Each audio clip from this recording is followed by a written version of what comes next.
Olá, seja muito bem-vindo ao canal. Eu me chamo Joseph e nesse vídeo vou falar sobre a estrutura básica de um programa em C. Mas antes de começar, deixa eu falar um pouquinho sobre o Code Blocks, tá bom? Tendo esse programa que a gente desenvolveu no último vídeo, ao tentar compilar, ele mostra aqui que nenhum alvo foi encontrado e com isso ele não consegue gerar o arquivo executável que ele deveria fazer nesse mesmo diretório. Isso acontece devido a um bug do Code Blocks relacionado a um diretório ou arquivo com acentuação no nome. Aqui no caso eu estou utilizando esse diretório que contém um acento no A da área de trabalho. Então eu vou tentar evitar isso para poder programar usando o Code Blocks, tá bom? Se você for programar utilizando o terminal, você não terá esse tipo de problema. Então evite salvar os seus projetos na área de trabalho e salve lá no seu diretório home, na pasta documentos, por exemplo, tá bom? Já no Windows esse problema não acontece, como a gente viu. Agora eu não sei dizer hoje se o problema está relacionado à versão do sistema operacional ou à versão do programa, porque aqui no Linux eu estou utilizando o Code Blocks 16 e lá no Windows nós instalamos a versão 17. Então o que eu vou fazer? Eu vou mover a pasta programas que eu criei na aula passada para o meu diretório home.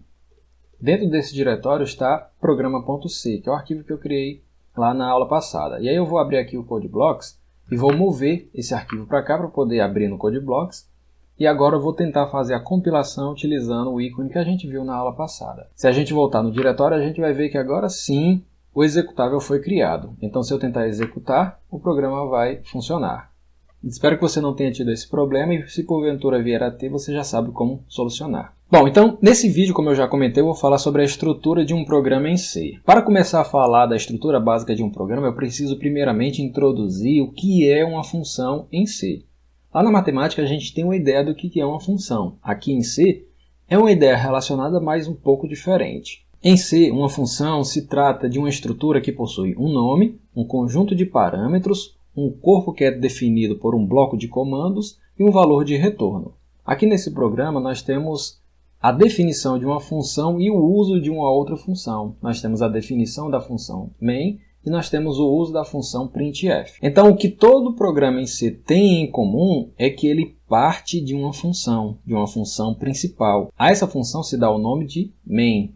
Então todo programa deverá ter uma função chamada main e é a partir dela que o programa irá executar. Essa função pode receber 0 parâmetro, que eu estou indicando aqui através da palavra void, ou pode receber vários parâmetros que eu vou falar em uma aula futura. Os comandos dessa função é delimitado pelas chaves, então eu preciso abrir chave, fechar chave, e os comandos dessa função estarão internos a ela. Essa função deve retornar um valor inteiro. Por conta disso, eu preciso utilizar a instrução return 0. Então, o que a linguagem C fornece para o programador é uma série de palavras reservadas que vão representar comandos na linguagem. E dentre esses comandos nós temos o tipo de dado inteiro, o tipo de dado void, a palavra return e várias outras palavras. A linguagem C não possui um comando de entrada e saída. Para realizar a operação de entrada e saída, ela faz o uso de funções. No caso, a gente utilizou aqui a função printf como saída de dados. Sempre que a gente falar de entrada e saída, nós vamos estar relacionando a ideia de entrada e saída em relação ao computador. Entrada de dados no computador, saída de dados do computador. Então, a função printf é uma função utilizada para saída de dados do computador para ser visualizada pelo usuário. Para que eu consiga utilizar uma função, é preciso que ela tenha sido definida previamente, porque senão vai dar erro. O compilador não vai conseguir encontrar a definição dessa função e não vai conseguir utilizá-la. Então a função printf que está sendo utilizada nesse programa, ela já existe, ela já foi implementada por alguém anteriormente e eu estou simplesmente utilizando ela. Para que o compilador saiba se a instrução está correta ou não, é importante que ele saiba pelo menos qual é a assinatura de uma função. Ou seja, qual é o nome da função, qual é o conjunto de parâmetros que essa função recebe e qual é o tipo de dado que ela retorna.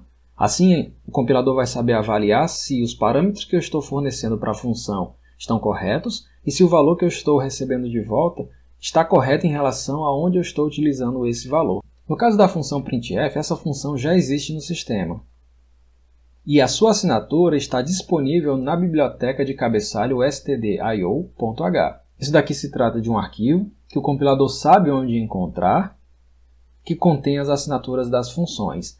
Essas assinaturas dizem exatamente como as funções devem ser chamadas. Uma coisa importante da gente notar é que esses valores que são fornecidos aqui, eles são valores emitidos pelo IDE, pelo Code Blocks, mas não apenas por ele. Ele também utiliza dados produzidos pelo compilador e joga nessa janela aqui embaixo para nos informar se algo deu errado.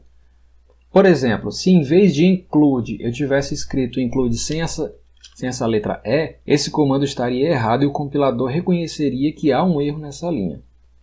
Ao tentar compilar, a gente vai perceber que em build.log ele vai mostrar que há um erro. Aqui diz que o erro consiste em uma diretiva de pré-processamento inválida.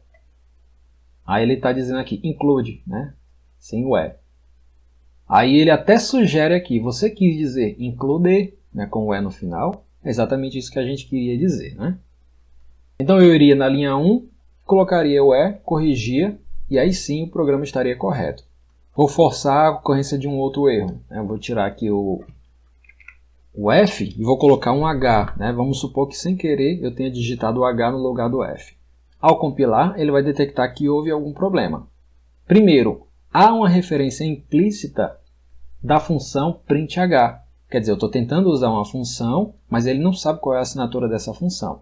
Pode ser que ela exista ou não, e é muito provável que ela não exista se ele não conhece a sua definição.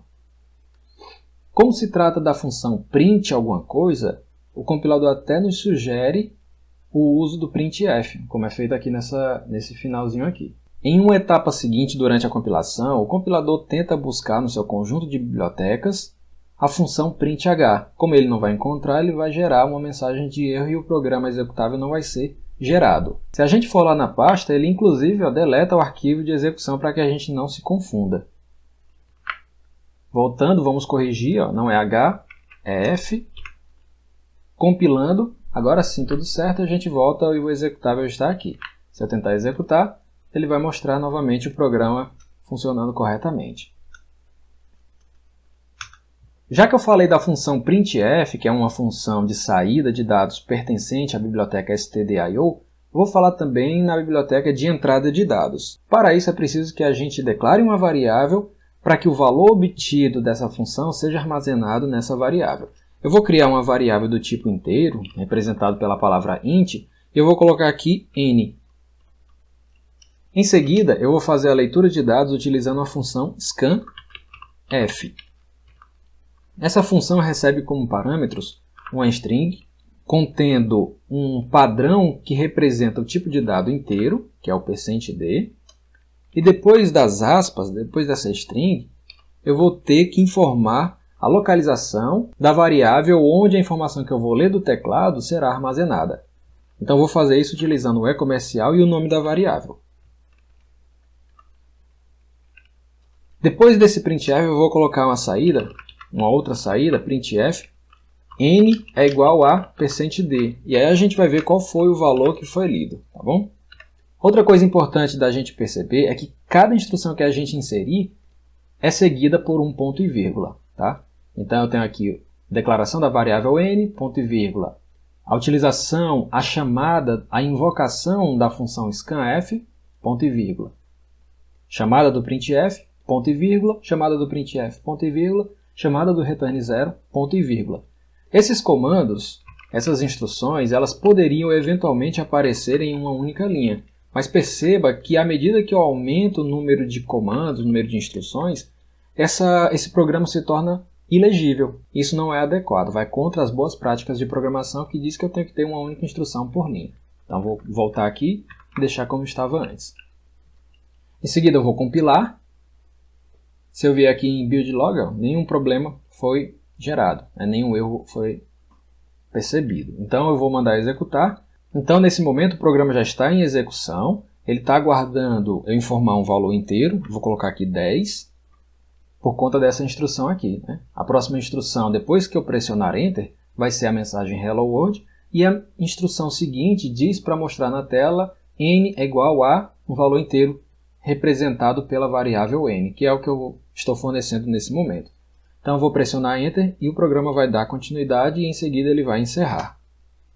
Então perceba que aqui tem o valor 10 que eu informei, tem a saída Hello World e tem a saída n é igual a 10. Após a execução, o Code Blocks congela o terminal e mostra para a gente uma mensagem aguardando que a gente pressione Enter para que essa janela seja fechada. Isso é adequado para que a gente consiga visualizar os dados que foram produzidos durante a execução do programa. Então a gente pressiona Enter e a tela será encerrada. Vou encerrando por aqui. No próximo vídeo vou falar sobre os tipos de dado que a linguagem C fornece para a representação dos dados na linguagem. Se você gostou do vídeo, clique em gostei. Isso ajudará o vídeo a chegar a mais pessoas que também estão precisando aprender a programar assim como você.